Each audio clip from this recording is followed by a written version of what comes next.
Mi nombre es Álvaro Posada Díaz, soy pediatra poricultor, profesor jubilado de la Universidad de Antioquia en Medellín, Colombia. Estamos en este momento en la presentación del libro Pediatría en Red 6, del cual tuve el honor de ser invitado para escribir uno de los prólogos. Todo esto surgió en noviembre de 2023 cuando conocí al coordinador de autores, Juan Alberto Reichenbach, en una ciudad intermedia de Colombia, la ciudad de Bucaramanga. Allí estuvimos en un congreso de pediatría social y desde el mismo momento en que yo estreché sus manos sentí una complicidad, que había encontrado un compañero de búsqueda en mi trabajo como pediatra, como poricultor y como profesor universitario. Después recibí en ese mismo congreso un enlace para mirar sus libros y empecé a leerlos muy despacio, como es propio de un individuo como yo que ya tiene más pasado que futuro y más recuerdos que proyectos.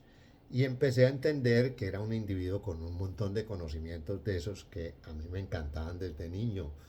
Es decir, era un hombre que mostraba que sabía de salud, de música, de poesía, de educación, de filosofía, de ficción. Lo trato como un excelente poeta, a pesar de que él dice que es un poeta frustrado. Ese acto de generosidad de entregarme los libros, de entregarme los libros por medio de la red para que yo los descargara, en especial las 5 ediciones anteriores que van de pediatría en red, se vio colmado cuando a principios del año me pidió, en medio de su generosidad, que escribiera uno de los prólogos. Todo esto se fue sumando a que ya tenía muchos contactos por redes sociales digitales y había aumentado notablemente mi admiración y mi conocimiento de el coordinador de autores de pediatría en Red 6. Al afrontar la tarea, que lo tomé como un honor y un placer, decidí hacerla desde la emoción y tuve que recurrir entonces a ver cómo fue mi formación profesional, cómo eran los libros en los que yo estudiaba para compararlos con pediatría en Red 6. Estos textos solían ser inicialmente de un solo autor, pero ya en la segunda mitad del siglo XX, cuando yo empecé a estudiar pediatría, ya había libros que tenían muchísimos autores, pero eran libros enciclopédicos al servicio de la publicación, de la que quien la lee puede extractar conocimientos que siempre y cuando sean bien aplicados puede que sirvan para atender niños y niñas y adolescentes. Esta es la enseñanza para el aprendizaje, en la cual el maestro enseña, el alumno aprende, de tal manera que aprendimos a ser pediatras. Esto es médicos de niños expertos en curar y a veces en rehabilitar, con mínimos conocimientos y mínima disposición para prevenir la enfermedad y promocionar la salud. Pero era la época de la cuarta ola del feminismo en el mundo, este movimiento que empezó a cuestionar científicamente el patriarcado, o sea, el modo de organización social que en lo relacionado con la crianza, educación, socialización de niños, niñas y adolescentes plantea que el acompañamiento por parte de los cuidadores adultos, casi siempre mujeres, tiene que ser autoritario y, por lo tanto, punitivo y maltratador. Este acompañamiento funciona en medio de un montón de palabras, de las cuales mencionaré algunas: ortodoxia, supremacismo, anonimia, exclusión, maltrato, subordinación, merecimiento, espera. Los cuidadores adultos patriarcales en este contexto son los llamados adultos adultocéntricos, que tienen que utilizar, por lo tanto, un diccionario muy restringido en su relación con los niños, niñas y adolescentes, con preferencia de verbos como controlar, dirigir, mandar,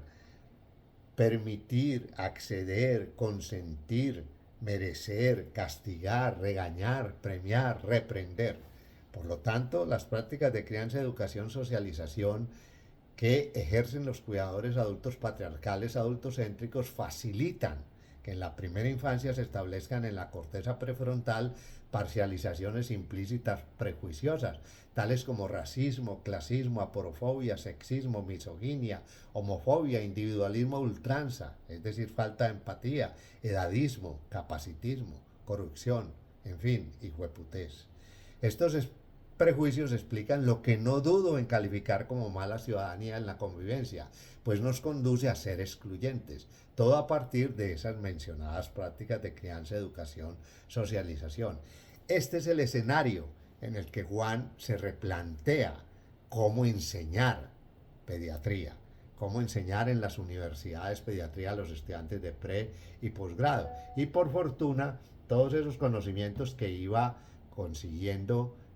Juan y que íbamos consiguiendo todos los pediatras que íbamos paralelamente en la misma carrera, tomamos como bandera la utopía en una de sus más útiles connotaciones: no rendirse ante las cosas tal como son y luchar por las cosas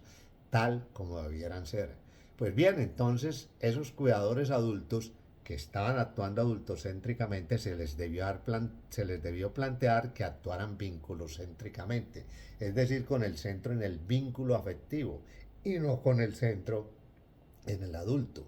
Por lo tanto, había que cambiar de diccionario e introducir palabras como heterodoxia, rebeldía, identidad, libertad, igualdad, equidad, inclusión, buen trato, empatía, derechos, utopía, revolución, esperanza, acción, propósito. Palabras que tendrían que aparecer entonces en los libros de enseñanza. Por lo mencionado, entonces los cuidadores adultos vinculocéntricos tienen que modificar su diccionario y tienen que utilizar ya verbos muy distintos. Ya los verbos serían como cuidar, proteger, guiar, instruir, educar, mostrar caminos, respaldar, en fin, acompañar. Las prácticas de crianza entonces ya no son de tipo autoritario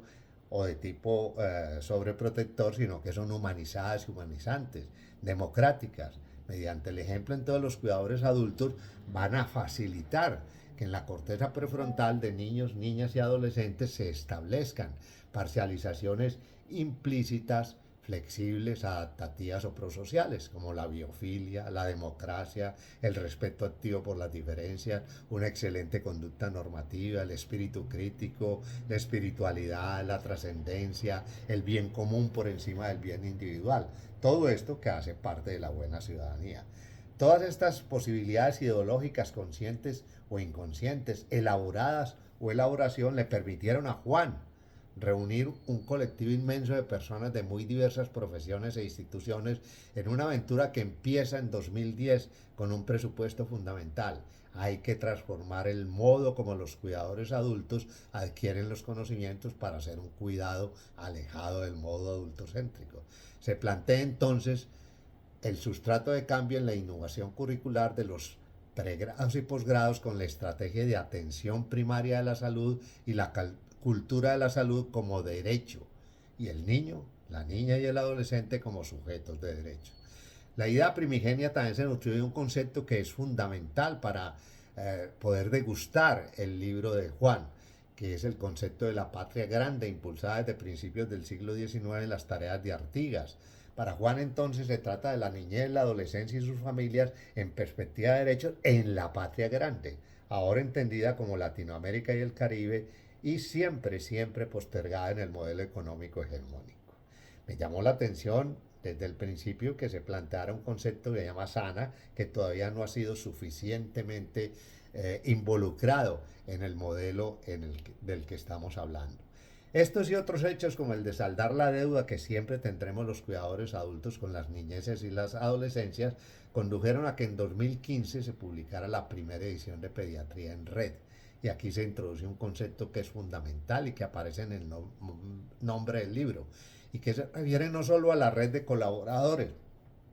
sino a la manera de hacer la distribución y la influencia modificadora en la patria grande. También se refiere al tejido de red de afectos y coincidencias, como los que yo le he comentado que se estableció entre Juan y yo, que evoca juntanza, compromiso, comunidad en permanente unión por ese hilo invisible que todos tenemos y que recibimos del mito de Ariadna. Luego siguieron las ediciones de 2017, 2020 y 2023, que es la de Pediatría en Red 5. Ahí se siguió con una bibliografía impresionante y sobre todo con esa valiosa herramienta que se llama aprendizaje basado en problemas, que según Juan son problemas reales en la atención de la salud de niños, niñas y adolescentes, recreando los motivos prevalentes de consulta y un índice de contenidos prioritarios para conceptualizar la integridad del fenómeno salud-enfermedad, atención, asistencia y educación permanente con la